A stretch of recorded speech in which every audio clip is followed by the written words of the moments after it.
अस्सलामुअलैकुम वरहमतुल्लाहि वबरकातुहू। नाज़रीन, इस्तकबाल है आपका हमारे यूट्यूब चैनल हमद टीवी देवबंद पर। नाज़रीन कराम, इस वक्त की बड़ी खबर आपके साथ शेयर कर रहे हैं। जी हाँ नाज़रीन, देवबंद से बड़ी खबर मिल रही है। बतला दें आपको कि बहुत जल्द हिंदुस्तान ने अफगानिस्तान की एम्बेसी खोलने का इम्कान। जी हाँ नाज़रीन, बतला दें आपको आज 12 जून एशिया की अजीम दीनी दरसगाह दारुल उलूम देवबंद में तालिबान सरकार का एक वफ्द शाम के वक्त दारुल उलूम देवबंद पहुंचा। तफसीलात के मुताबिक इदारे के मेहमान खाने में दारुल उलूम देवबंद के ज़िम्मेदारान से मुलाकात की।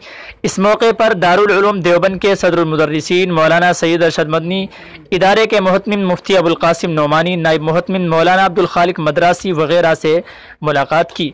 नाज़रीन, बतलाते चलें कि वफ्द में कुछ लोग एम्बेसी से ताल्लुक़ रखते हैं। वफ्द में से फरीद मेमन ज़ईफ़ ने कहा कि दारुल उलूम देवबंद रूहानी कशिश रखता है, इसलिए हमारी काफ़ी अरसे से यहाँ आने की तमन्ना थी। दारुल उलूम देवबंद से हमारे आबा व अजदाद का पुराना रिश्ता रहा है। दारुल उलूम देवबंद से हमारे मुल्क के काफ़ी नौजवानों ने तालीम हासिल की है। शेखुल हिंद रहमतुल्लाह अलैह के ज़माने से ही हमारा दारुल उलूम देवबंद से नाता रहा है। बतला दें आपको कि दारुल उलूम देवबंद में आज भी रूहानियत की खुशबू आती है।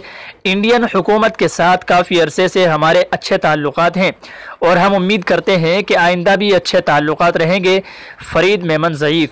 इस मौके पर एम्बेसी के अहम ज़िम्मेदार फरीद मेमन ज़ईफ़, मूसा नईमी, आज़ाद हाशमी, अरबाब इदरीस, अकमल अफजल वगैरह मौजूद थे। नाज़रीन किराम, आपकी इस खबर के मुताल्लिक़ क्या राय है, कमेंट करके ज़रूर बतलाइएगा। अस्सलामु अलैकुम वरहमतुल्लाहि वबरकातुहू।